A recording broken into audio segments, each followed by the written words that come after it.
Welcome to Wife Cheating Story. I hope you have an enjoyable and relaxing time listening. Let's get started.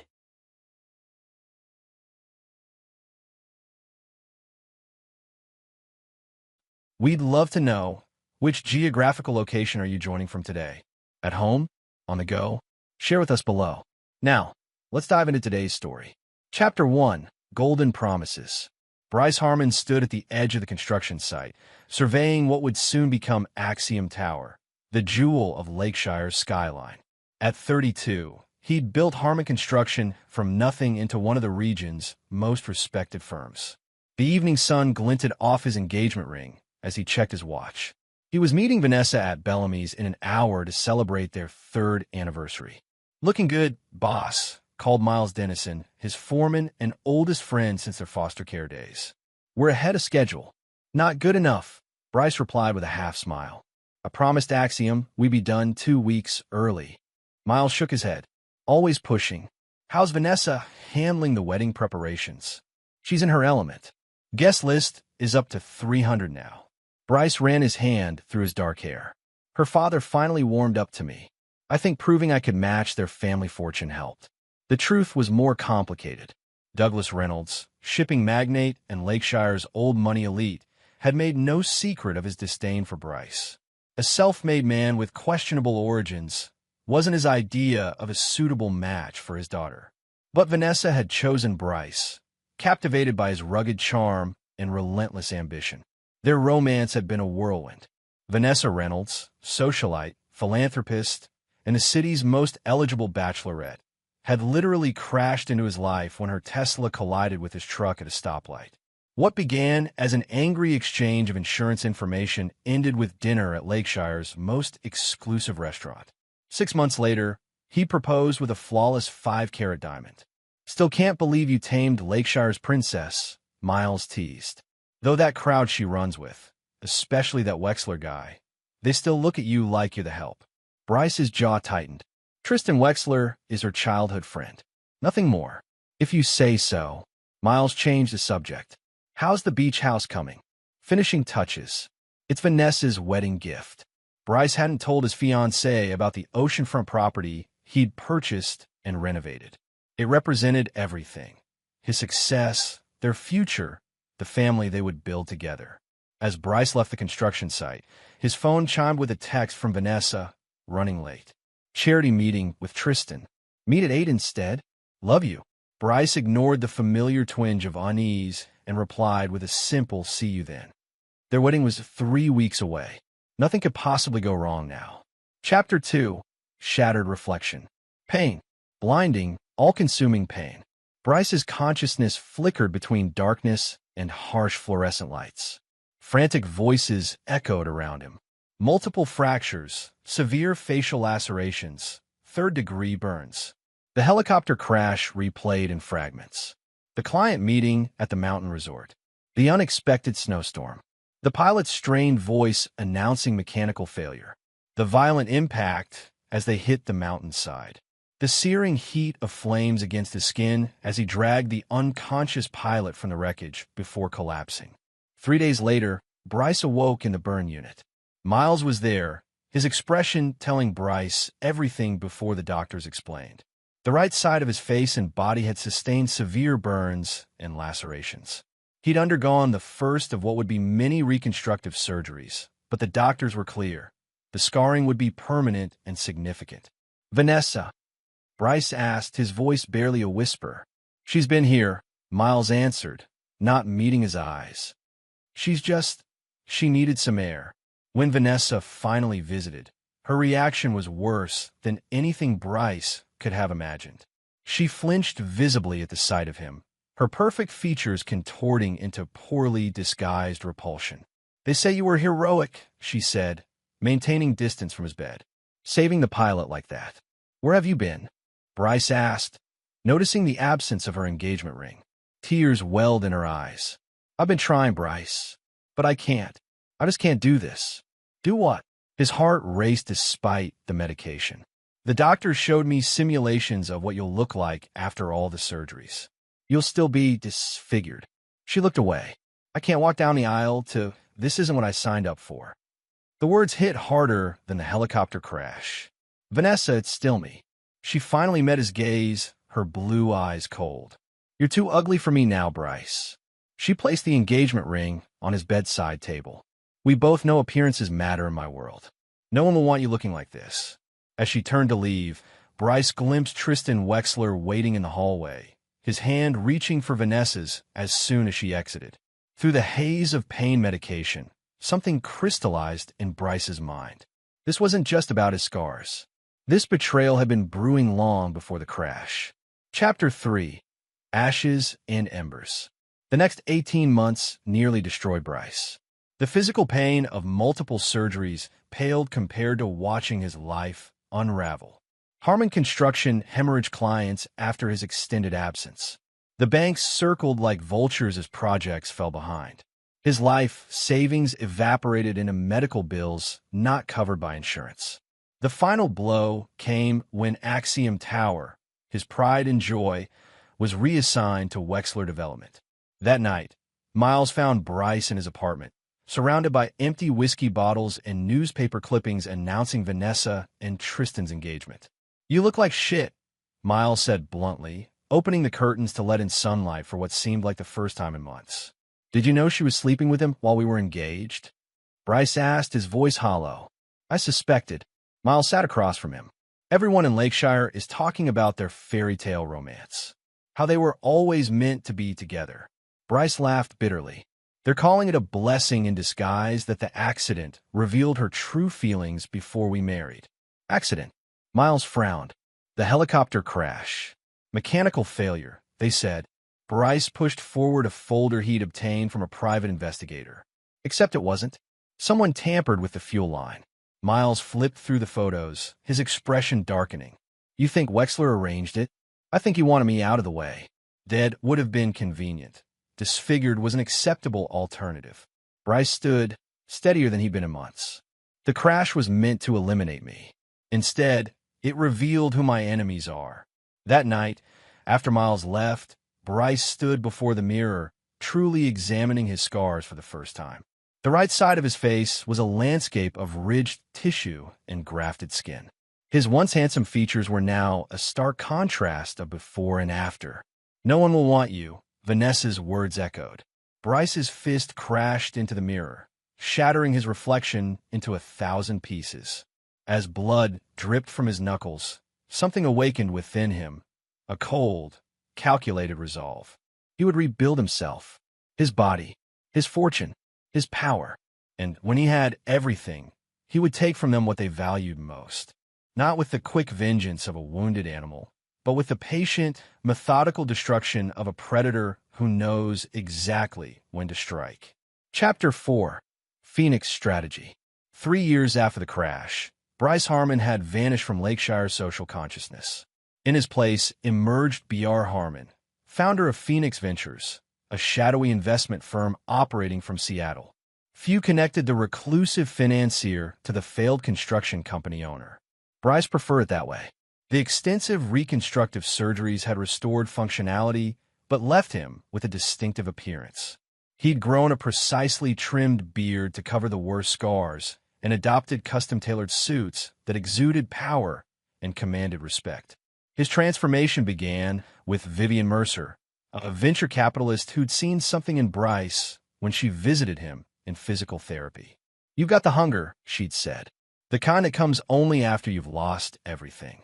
Under Vivian's mentorship, Bryce leveraged his intimate knowledge of construction and real estate, combined with an almost supernatural ability to predict market trends. Phoenix Ventures specialized in rescuing failing projects, turning them profitable with ruthless efficiency. Miles remained his only connection to his former life, now serving as Phoenix's chief operating officer. Together, they built an empire in the shadows, with one purpose driving every acquisition, positioning Bryce to return to Lakeshire at the perfect moment. The Reynolds-Wexler wedding announcement is everywhere.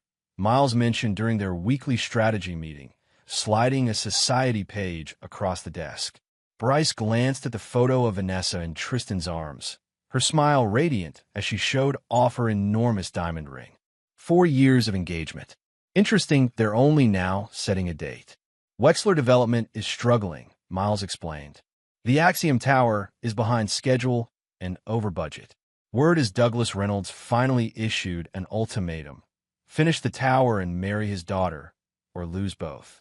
Bryce leaned back in his chair, satisfaction curling his lips. What's the status of Horizon Partners? They're desperate. The pandemic crushed their liquidity. They'll accept our offer. Horizon Partners owned 30% of Wexler Development's debt that would soon belong to Phoenix Ventures. And the other matter? Miles handed him another folder. Found him. The helicopter mechanic. He left the country after the crash, but he's back now. Inside was surveillance footage of a man drinking alone in a dive bar. Antonio Diaz, the maintenance worker who'd been paid to sabotage Bryce's helicopter. Arrange a meeting, Bryce said quietly. It's time he told us who hired him. 3 nights later, a terrified Diaz confirmed what Bryce had suspected. Tristan Wexler had paid him $50,000 to ensure the helicopter would experience catastrophic mechanical failure. What Wexler hadn't counted on was Bryce's determination to survive. With Diaz's signed confession secured, Bryce made his final preparations. Phoenix Ventures acquired the small but respected Lakeshire Financial Chronicle, and Bryce selected the perfect property to serve as both his residence and the new Phoenix headquarters, a towering penthouse overlooking Axiom Tower. Are you sure about this timeline? Miles asked as they finalized the details. Once we make these moves, there's no turning back. Bryce stared out at the Seattle skyline one last time. I've waited 4 years. It's time Lakeshire remember my name. Chapter 5. Calculated Ascension. Bryce's return to Lakeshire was meticulously orchestrated. Phoenix Ventures announced its relocation with the purchase of the Hammond Building, a historic landmark directly across from Axiom Tower. The local business community buzzed with speculation about the mysterious B.R. Harmon, who had amassed a fortune seemingly overnight. Vivian Mercer arranged Bryce's first public appearance at the annual Chamber of Commerce Gala, an event certain to include the Reynolds and Wexler families. Remember, Vivian cautioned as they entered the ballroom, your goal tonight isn't revenge. It's establishing dominance. The room quieted as they entered. Bryce, now 37, carried himself with the magnetic confidence of a predator. The scars visible above his beard only added to his mystique. His custom Brioni suit and the intensity of his gaze drew attention from everyone, particularly Vanessa Reynolds. She stood across the room beside Tristan, her expression shifting from curiosity to shock as recognition slowly dawned. The champagne glass slipped from her fingers, shattering on the marble floor. Looks like your ex-fiancée remembers you, Vivian murmured. She's not important tonight, Bryce replied, though he noted with satisfaction how Vanessa whispered urgently to Tristan, whose face drained of color. Douglas Reynolds approached first, business instincts overriding social awkwardness. Mr. Harmon, we're honored to have Phoenix Ventures in Lakeshire. I don't believe we've formally met. Actually, we have, Bryce replied, his voice deeper and more commanding than in his previous life. I was once engaged to your daughter. Reynolds paled. Bryce? We thought you'd left Lakeshire. I did. Now I'm back. Bryce scanned the room, noting the whispers spreading like wildfire. Phoenix Ventures has significant plans for this city. Throughout the evening, Bryce navigated the social battlefield with precision. He announced Phoenix's first Lakeshire project, a $300 million development that would employ local workers, specifically those laid off when Wexler Development downsized. He watched Tristan see from across the room, unable to confront the man who was simultaneously his greatest nightmare and his potential financial savior. Horizon Partners had made it known that Phoenix now held significant leverage over Wexler Development. The next morning, the Lakeshire Financial Chronicle's front page featured Bryce's photograph under the headline, Phoenix Rises, Mysterious Billionaire Returns to Transform Lakeshire. Within weeks, Bryce had systematically infiltrated every aspect of Lakeshire's business community. He donated $20 million to the hospital that had treated his burns, establishing the Harmon Center for Reconstructive Surgery. He purchased the land surrounding Wexler's flagship development, effectively controlling access to utilities and transportation. When Axiom Corporation expressed concerns about Wexler Development's delays, Bryce was there with solutions and alternatives. His revenge wasn't just personal, it was comprehensive. "Vanessa's been asking about you," Miles reported during their daily briefing. "She's reached out to mutual acquaintances, trying to arrange an accidental meeting." Bryce smiled coldly. "Make sure she gets nowhere near me. And Wexler, he'll come to us soon enough. He has no choice." Bryce examined the latest financial reports. "How are we positioned for the market correction?" "Perfectly. When it hits, we'll be able to acquire everything on our list, including controlling interest in Reynolds Shipping." The economic downturn struck 2 months later, precisely when Bryce had predicted. As businesses throughout Lakeshire struggled, Phoenix Ventures thrived, strategically acquiring competitors and suppliers until Bryce controlled a business ecosystem that quietly strangled Wexler Development's operations. The Lakeshire Financial Chronicle, now firmly under Bryce's editorial direction, ran a cover story featuring his full-page photograph, "Visionary Leader: How B.R. Harmon Became Lakeshire's First Billionaire." That evening, Bryce's phone registered the first of what would become hundreds of calls for Vanessa Reynolds. He let it ring unanswered. Chapter 6: Perfect Positioning.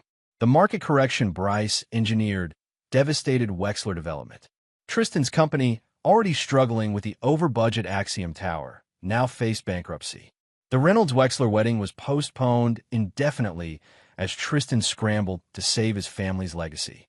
Bryce watched from his penthouse as workers removed the Wexler Development logo from the Axiom Tower construction site.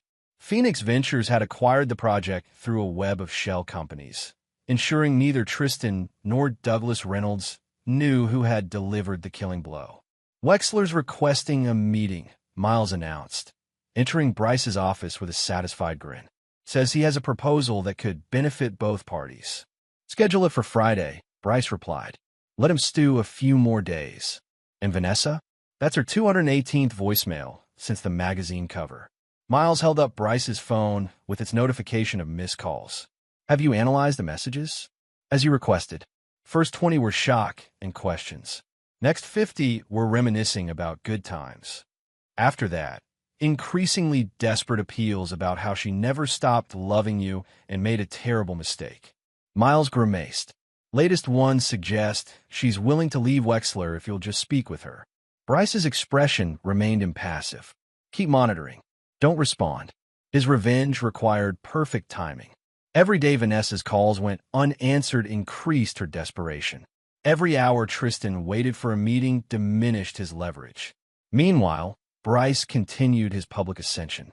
He established the Phoenix Foundation, focusing on burn survivors and children from foster care.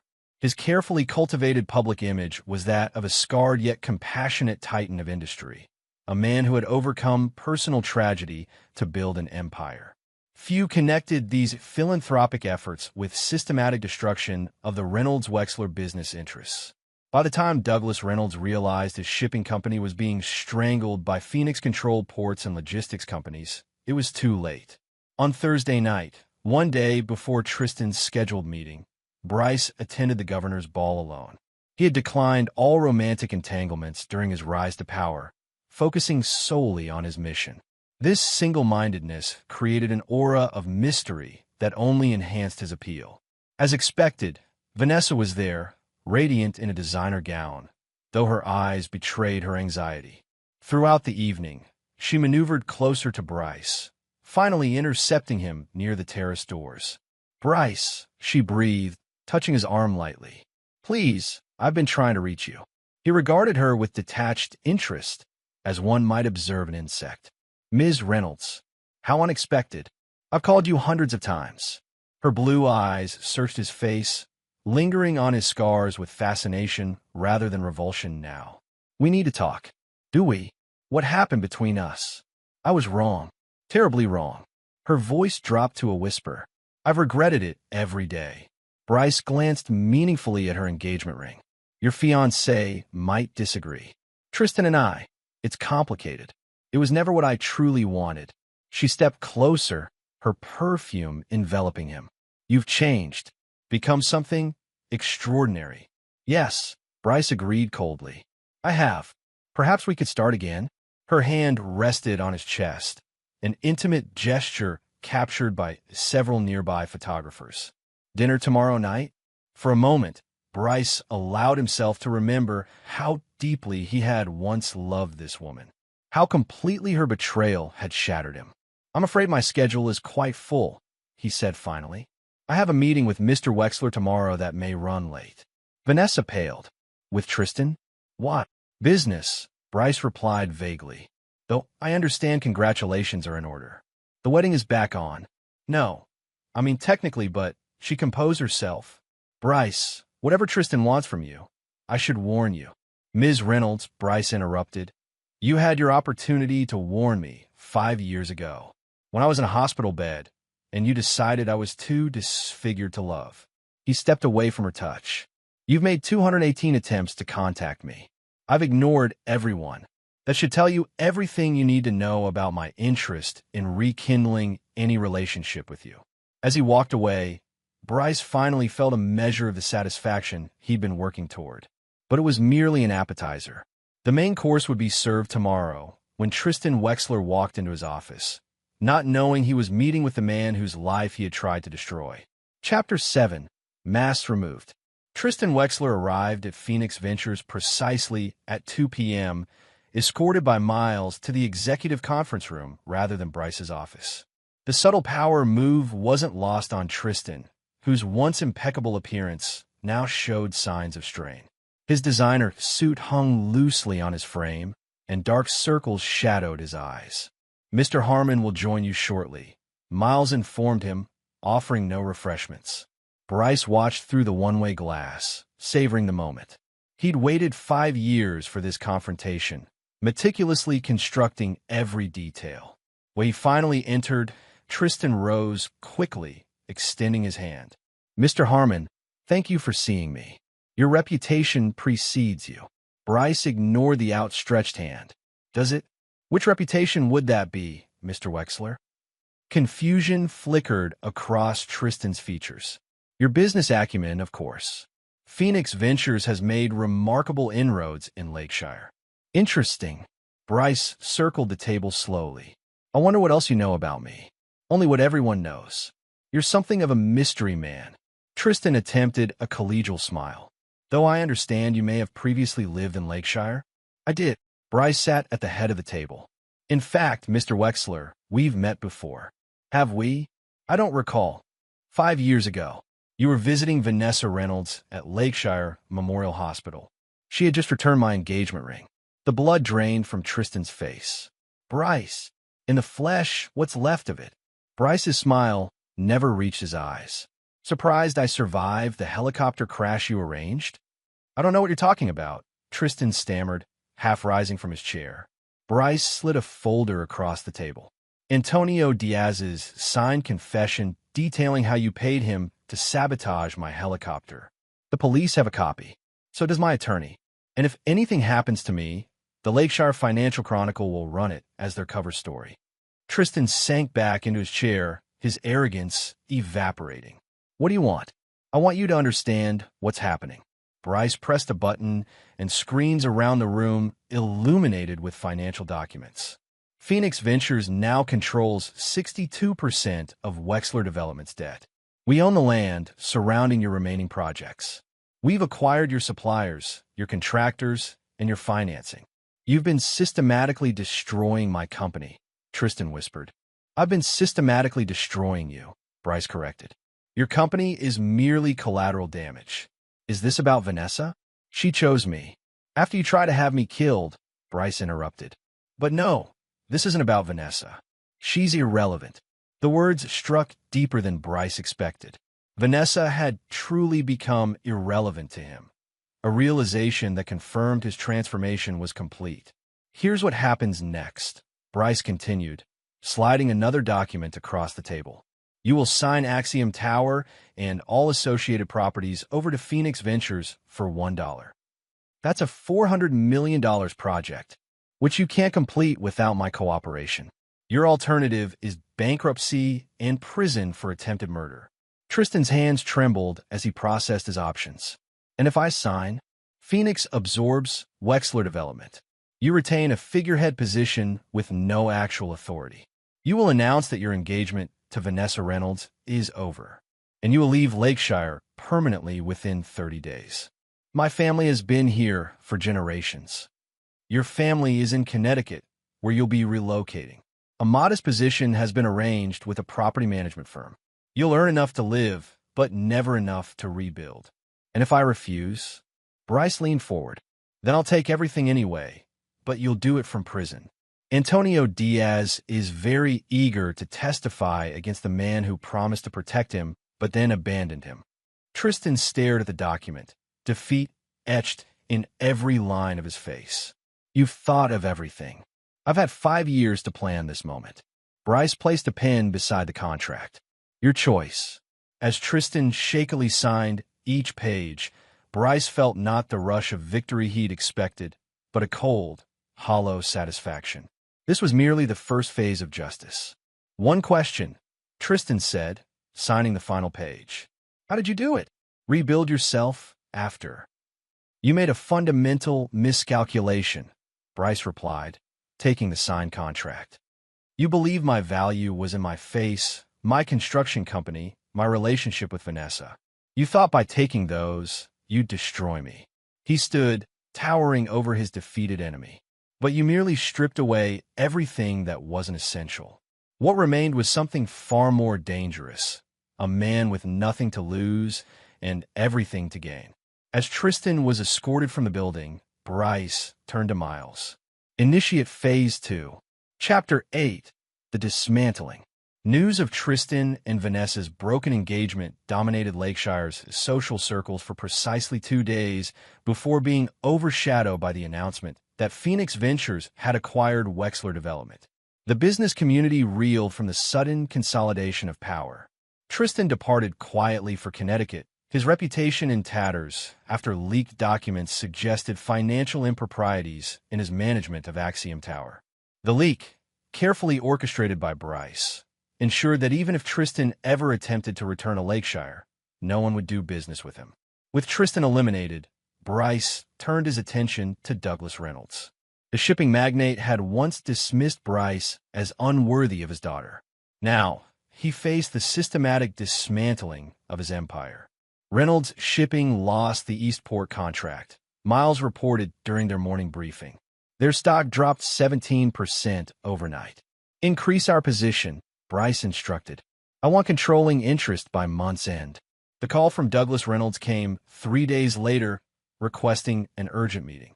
Bryce agreed to see him at the Phoenix Foundation Charity Gala, a public venue where Reynolds would be at a disadvantage. You're destroying my company, Reynolds accused, cornering Bryce on a balcony overlooking the gala. Why? Am I? Bryce sipped his whiskey. Perhaps you're simply facing market forces beyond your control. This is personal. It's about Vanessa. Mr. Reynolds, your daughter made her choice 5 years ago. She's irrelevant to my current business decisions. Then why target my shipping lines? Why block our port access? Bryce turned to face him fully. 5 years ago, your daughter told me I was too disfigured to love. She said no one would want me. You supported her decision, called it sensible in the circumstances. Reynolds had the decency to look uncomfortable. That was unfortunate, but unfortunate. Bryce's voice remained controlled, but eyes formed around each word.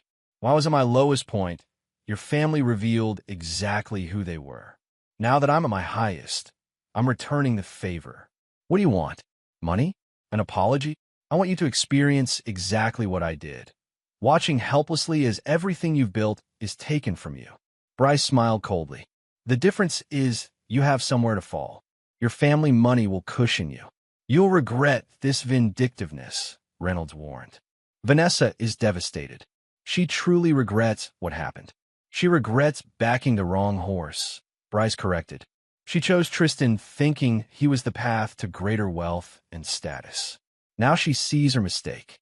He finished his drink. Give her a message from me, Mr. Reynolds. The next time she calls, I might actually answer, just to tell her that her father is about to lose control of Reynolds Shipping.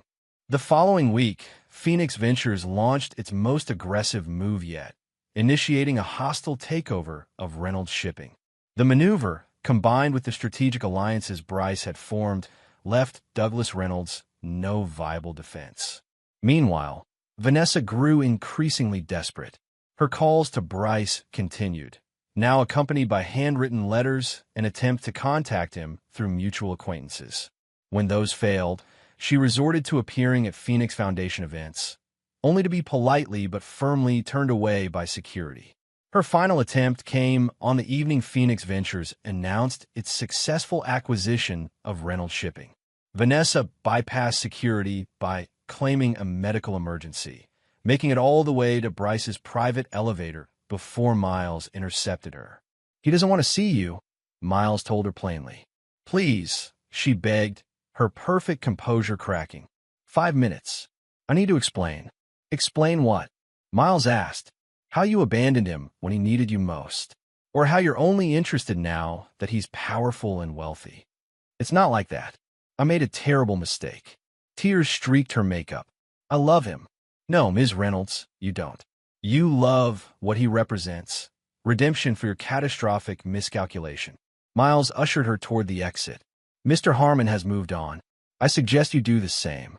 As security escorted Vanessa from the building, Bryce watched from his office window. The woman who had once been the center of his world now appeared small and insignificant. "Are you sure about this next phase?" Miles asked, joining him at the window. "It crosses a line." "They crossed the line first," Bryce replied. "Is everything prepared?" Miles nodded. "The documents are ready. Once released, there's no going back." Bryce turned away from the window. "Release them." The next morning, the Lakeshire Financial Chronicle ran an explosive expose revealing that the Reynolds family fortune, supposedly built on shipping innovation, had actually originated from Prohibition-era bootlegging and subsequent money laundering operations. The documentation, meticulously researched and verified, destroyed generations of carefully constructed social standing overnight. Douglas Reynolds resigned from all public positions and boards. The family's charitable foundation collapsed as donors distanced themselves. Their social invitations dried up. The Reynolds name, once synonymous with old money respectability, became tainted beyond repair. Bryce had taken everything from them: their businesses, their reputation, their social standing, just as they had taken everything from him 5 years ago. Yet as he reviewed the morning headlines, Bryce felt only emptiness. The revenge he had methodically constructed had been executed flawlessly. Why then did victory taste so hollow? Chapter 9. Ashes of Empire. 1 year after destroying the Reynolds-Wexler alliance, Bryce Harmon stood atop the completed Axiom Tower, renamed Phoenix Tower, surveying the city that had once rejected him and now lay at his feet. His revenge had been complete and devastating. Tristan lived in obscurity in Connecticut. Douglas Reynolds had retreated to a family property in Europe. Vanessa had finally stopped calling 6 months ago, after Bryce's attorney delivered cease and desist papers. "Beautiful view," Miles commented, joining him on the helipad. "Worth the wait." Bryce didn't answer immediately. The satisfaction he'd expected to feel remained elusive. "It should be, but it isn't." "They've lost everything that mattered to them," Bryce admitted. "Yet I don't feel finished." "Because revenge doesn't heal the original wound," came a voice from behind them. Vivian Mercer approached, elegant as always in her tailored suit. "It just creates new ones." "Philosophical today, Vivian?" Bryce asked dryly. "Practical. You've accomplished your goal. Destroyed your enemies. Now what?" The question had been haunting Bryce for months. His single-minded focus on revenge had left no room for considering what might come after. "The board meeting starts in 20 minutes, Miles reminded him. "The acquisition of West Coast Technologies is on the agenda." As they descended to the executive floor, Bryce's assistant intercepted them with an urgent message.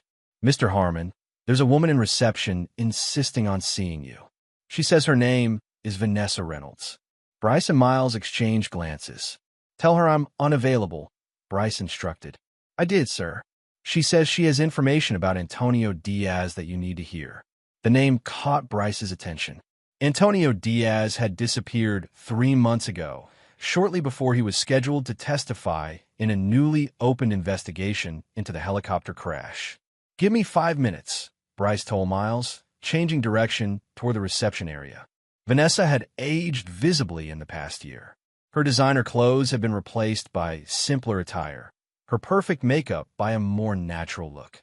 When she saw Bryce, she remained seated rather than rushing toward him as he had expected. "You mentioned Diaz," Bryce said without preamble. "What about him?" "He's dead," Vanessa stated flatly. "Apparent suicide in Mexico. The police found a note confessing that he lied about Tristan's involvement in your accident." Bryce's expression didn't change. "Why tell me this?" "Because despite everything, I don't want to see you destroy yourself." She met his gaze steadily. "The investigation will clear Tristan. The evidence you've built your revenge on will collapse. I thought you should hear it from me. Why would you warn me? I've systematically destroyed your family." "Because I loved you once," she answered simply. "Genuinely loved you, before fear and shallow values made me betray that love. Nothing I can say will ever make what I did right. But this information, consider it my final attempt at amends." For the first time in years, Bryce looked at Vanessa, truly looked at her, and saw not the woman who had abandoned him, but a human being carrying her own scars, albeit invisible ones. "What happens now?" he asked. "I'm leaving Lakeshire, starting over somewhere new." She stood, gathering her purse. "I hope you find whatever peace you're looking for, Bryce. Revenge hasn't given it to you. That much is clear from your eyes." After she left, Bryce returned to his office where Miles waited anxiously. "Diaz is dead," Bryce informed him. "Supposedly left a suicide note clearing Tristan." Miles cursed. "That complicates things. If the investigation clears Wexler." "It won't," Bryce interrupted, accessing his secure server. "Because Diaz didn't commit suicide. He was eliminated." "By whom?" "Tristan Wexler. He may be in Connecticut, but he still has resources." Bryce pulled up surveillance photos taken in Mexico. "These prove Wexler's connection to Diaz's death. I've had Tristan under surveillance since he left Lakeshire." Miles stared at him. "You anticipated this move?" "I anticipated everything." Bryce forwarded the evidence to his attorneys. "Tristan just upgraded his charges from attempted murder to actual murder. This ends today." Within hours, authorities in Connecticut arrested Tristan Wexler for orchestrating Antonio Diaz's murder. The evidence provided by Phoenix Ventures' private security firm was irrefutable. Tristan's desperate attempt to clear his name had instead sealed his fate. That evening, as Bryce sat alone in his penthouse, he finally opened the last voicemail Vanessa had left 6 months earlier. Her voice filled the room. "Bryce, I know you'll never listen to this. I know you'll never forgive me, nor should you. What I did was unforgivable. I betrayed you when you needed me most because I was shallow and afraid. I thought appearance was everything. Now I've lost everything that actually matters, and I understand what you felt. I'm not asking for reconciliation or forgiveness. I just want you to know that I recognize the pain I caused, and I'll live with that regret for the rest of my life. Goodbye, Bryce." Bryce deleted the message and walked to the window. Below, Lakeshire continued its evening rhythm, oblivious to the machinations that had reshaped its power structure. He had achieved everything he set out to do. His enemies were destroyed. His power was secure. Yet as he stood alone at the pinnacle of his revenge, Bryce Harmon realized that the scars that truly defined him weren't the visible ones on his face, but the invisible ones on his soul. Those would never heal as long as he remained imprisoned by the past. True freedom, he understood now, wouldn't come from destroying his enemies. It would come from finally walking away from the ruins of what they had taken from him and building something entirely new, something they had never touched. Bryce picked up his phone and dialed Miles. "Change of plans," he said when his friend answered.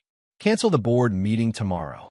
We're restructuring Phoenix Ventures, expanding, relocating. Lakeshire holds nothing for me now." "Where to?" Bryce looked out at the city one last time. "Somewhere I've never been. Somewhere without ghosts." As he ended the call, Bryce felt a weight lifting. Not the triumphant exhilaration he had expected from his completed revenge, but something quieter and more profound. He had proven to himself, to Vanessa, to everyone who had discounted him, that he could not be destroyed.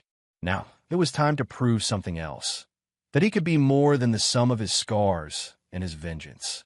The man who walked away from Lakeshire 3 weeks later bore little resemblance to either the optimistic contractor of 5 years ago or the vengeful tycoon of recent months.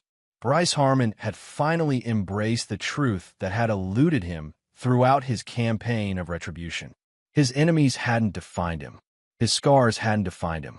His revenge hadn't defined him. Only he could do that, and he chose to be unforgiving. And there you have it. Another story comes to an end. What did you think? I'd love to hear your thoughts in the comments below. If you enjoy this story, consider joining our community by subscribing. It means the world to us. For more stories like this one, check out the recommended videos on screen, and I'll see you there.